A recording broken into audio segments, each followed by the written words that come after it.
Bismillah, saya awali dari asasnya. Ada satu kalimat dari Ki Hajar yang itu nanti melambangkan seperti apa sih dasar pendidikan ini harus kita kembangkan. Kalimatnya agak dalam, di situ bertaburan istilah-istilah yang nanti menjadi clue tentang seperti apa asasnya pendidikan pada anak itu. Kalimatnya seperti ini: berilah kemerdekaan kepada anak-anak kita, bukan kemerdekaan yang leluasa, tetapi yang terbatas oleh tuntunan-tuntunan kodrat alam yang nyata, dan menuju ke arah kebudayaan, yaitu keluhuran dan kehalusan hidup manusia. Kemudian, agar kebudayaan itu dapat menyelamatkan dan membahagiakan hidup dan penghidupan diri dan masyarakat, maka dipakailah dasar kebangsaan. Tetapi dasar tersebut jangan sekali-sekali melanggar atau bertentangan dengan dasar yang lebih luas, yaitu dasar kemanusiaan. Ini menarik ya, ini satu kalimat, satu paragraf yang isinya asas-asas pendidikan yang harus kita kembangkan. Mungkin kalau kemarin kita ketemunya di kemerdekaan, kodrat alam, kebudayaan, mungkin kemanusiaan. Nah, kalau di Ki Hajar ini ada satu tambahan, yaitu kebangsaan.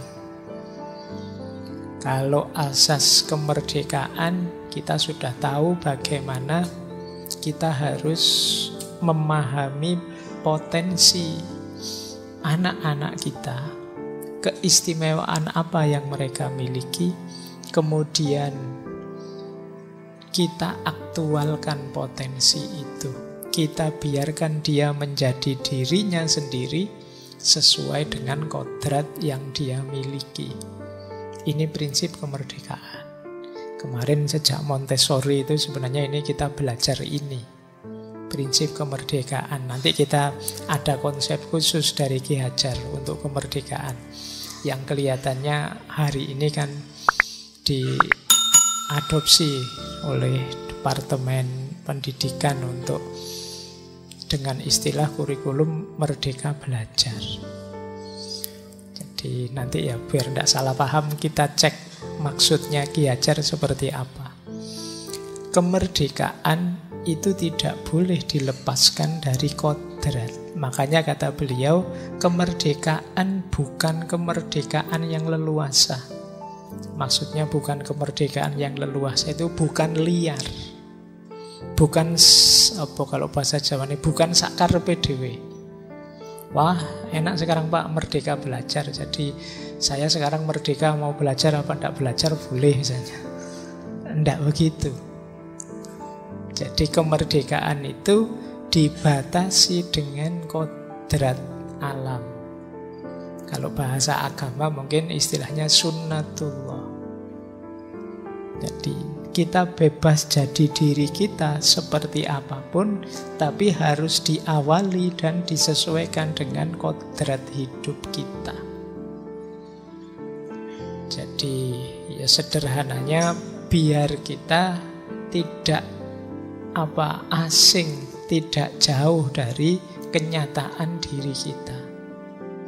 Kuatirnya kalau sekedar merdeka, sekedar bebas, terus pilihan kita tidak cocok, tidak sesuai, ya akhirnya menyusahkan kita sendiri. Untuk bisa cocok dan sesuai pilihan kita, ya paham kodrat kita, sunnatullah hidup kita. Jadi sunnatullah itu pola-pola kenyataan, pola-pola realitas dalam hidup kita. Hidup ini kan ada polanya. Nah, kemudian prinsip ketiga, kebudayaan. Jadi arahnya kemana pendidikan itu? Yo, membentuk manusia yang berbudaya. Kalau di situ disebut manusia yang luhur dan halus hidupnya. Karena dasarnya akal budi. Akal budinya hidup dan didaya gunakan. Jadilah dia orang yang berbudaya. Itu pun budaya harus dikembangkan dalam konteks kebangsaan.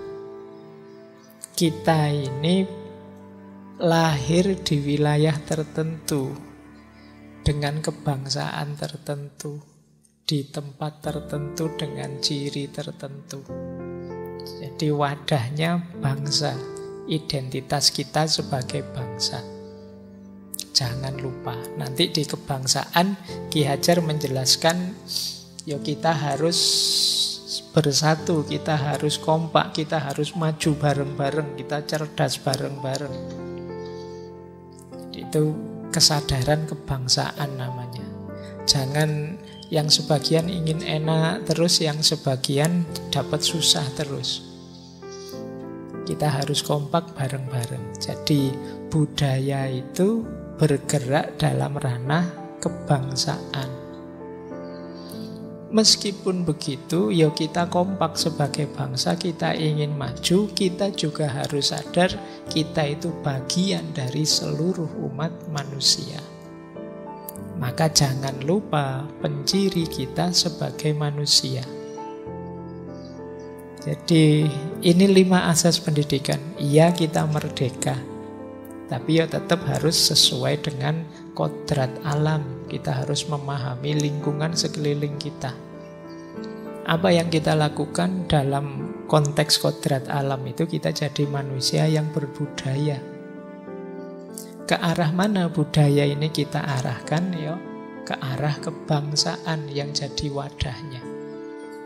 Sebagai bangsa kita harus maju bersama, sukses bersama, makmur bersama, cerdas bersama. Dan jangan lupa, jangan eksklusif, jangan elit, karena kita ini manusia yang juga bergaul dengan manusia yang lain, bangsa-bangsa yang lain. Ini mirip seperti prinsipnya Tagore, Rabindranath Tagore yang kita bahas 2 minggu yang lalu, bahwa kita perlu prinsip universalitas. Kita itu bagian dari keseluruhan manusia. Jadi bangsa kita ini bagian dari manusia. Apa isinya bangsa? Budaya.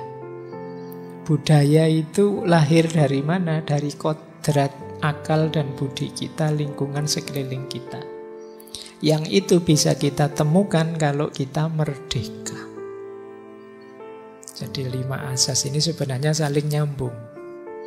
Saya tidak tahu kalian menangkap apa tidak, nanti direnungi lagi ya. Dasarnya merdeka, yang kemerdekaan itu ada dalam konteks kodrat. Jadi kita tidak boleh nabrak kodrat lingkungan, hakikat sekeliling kita.